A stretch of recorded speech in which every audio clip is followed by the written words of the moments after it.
এবং তার থেকে বড় যে মৌলিক প্রশ্নটা এখানে এসে দাঁড়ায়, একটা নতুন পরীক্ষা তখনই নেওয়ার প্রয়োজনীয়তা পড়ে যখন আগের পরীক্ষার কোনো রেকর্ড থাকে না।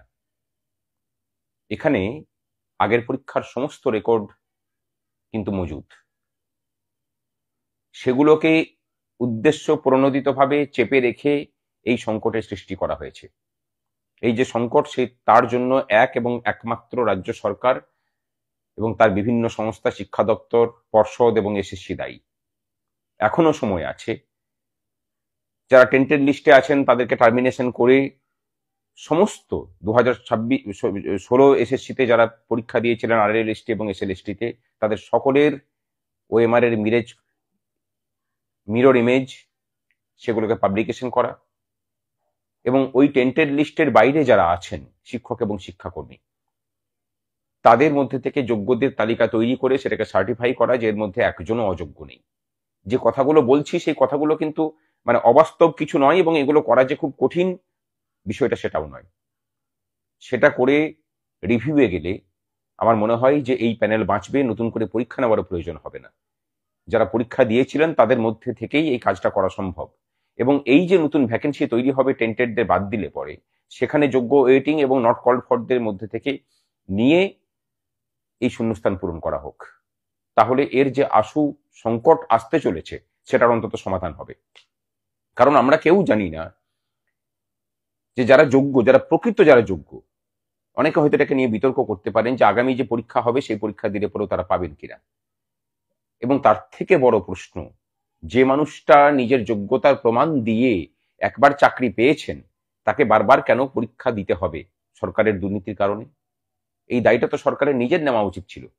এবং যারা সরকারের কথাই আনুগত্য দেখিয়েছেন, নিজেদের স্বার্থকে সুরক্ষিত করে বাকি শিক্ষক এবং শিক্ষাকর্মীদেরকে বিভ্রান্ত করেছেন, আন্দোলন বিমুখ করেছেন, প্রকৃত আন্দোলন বিমুখ করেছেন, আমার মনে হয় জবাবটা তাদেরকেও দেওয়া উচিত। এখনো সময় আছে, সমস্ত রকম বিভেদ ভুলে পথে নামুন, এবং সেই পথে নামাটা যেখানে নামে, যেখানে চাপ দিতে পারলেই কাজ হবে সেখানেই নামা প্রয়োজন। আপাতত গ্রুপ সি এবং ডি দেরকে জলে ভাসিয়ে দেওয়া হয়েছে। আমি তাদের কাছে অনুরোধ করব, আগামী 21 তারিখ নবান্ন অভিযানের ডাক দিয়েছে যারা চাকরি পায়নি দুর্নীতির কারণে,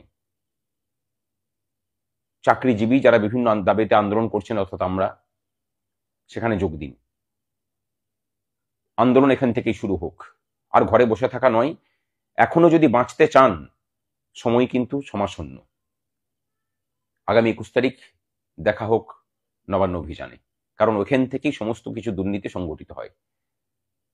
আর আমি বলবো, অনেকে স্বাগত জানাচ্ছেন বিভিন্নভাবে, আমি জানি না যে তারা কোন দৃষ্টিভঙ্গি থেকে বলছেন। এটা কোনো সমাধান হতে পারে না। একজন চাকরি করছেন, তিনি 7 বছর ধরে চাকরি করার পরে তাকে মানে একটা সেই চুক্তিভিত্তিকের মতোই বলা যায় অস্থায়ীভাবে নিয়োগ দেওয়া হলো 31শে ডিসেম্বর 2025 পর্যন্ত। তারপরে কি হবে আমরা কেউ জানি না, কারণ এই সরকারকে এক বিন্দু বিশ্বাস নেই। এর প্রত্যেকটা কর্মের মধ্যে মিথ্যাচার এবং অসততা আছে।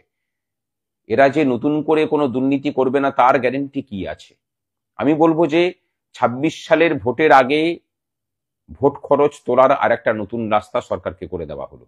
যদি সেখান থেকে বাঁচতে চান, যদি নিজেরা বাঁচতে চান, এই রাজ্যের মেধাকে যদি বাঁচাতে চান, এই রাজ্যের মানুষের কাছে আবেদন যে সকলে পথে নামিয়ে চলুন। যে পরীক্ষা হয়েছিল সেই পরীক্ষা থেকেই এই নিয়োগ হোক, আর নতুন বিজ্ঞপ্তি আসুক। আরো যে কয়েক লক্ষ শূন্য পদ আছে, সেই সংখ্যাটা প্রায় 1.5 লক্ষের মতো। আজকে 9 বছর ধরে যারা একটা এসএসসির জন্য হাপিত্যেশ করে আছেন, তাদের জন্য নতুন বিজ্ঞপ্তি আসুক। পরীক্ষা অবশ্যই হোক, কিন্তু সেটা একদম নতুনদের জন্য। এই যে 25,000 যে ভ্যাকেন্সি, 25,000 প্লাস যে ভ্যাকেন্সি, সেটার নিয়োগ এসএসসি 2016 যে পরীক্ষা সেখান থেকেই হোক। লড়াইয়ের ময়দান ছেড়ে দেবেন না। আর সঠিকভাবে, সঠিক পথে, সঠিক জায়গায় লড়াই না করলে আশু ফল পাওয়া যাবে না। এটাকে বুঝুন। সরকার চাইছে লড়াইকে বিমুখ করে দিয়ে, বিভ্রান্ত করে দিয়ে, অন্যমুখী করে দিয়ে নিজে বেঁচে থাকতে। সরকারের ফাঁদে পা দেবেন না। এখন আর আনুগত্য দেখানোর সময় নেই, এখন প্রকৃত প্রতিবাদ করার সময়। আসুন, ময়দানে দেখা হোক।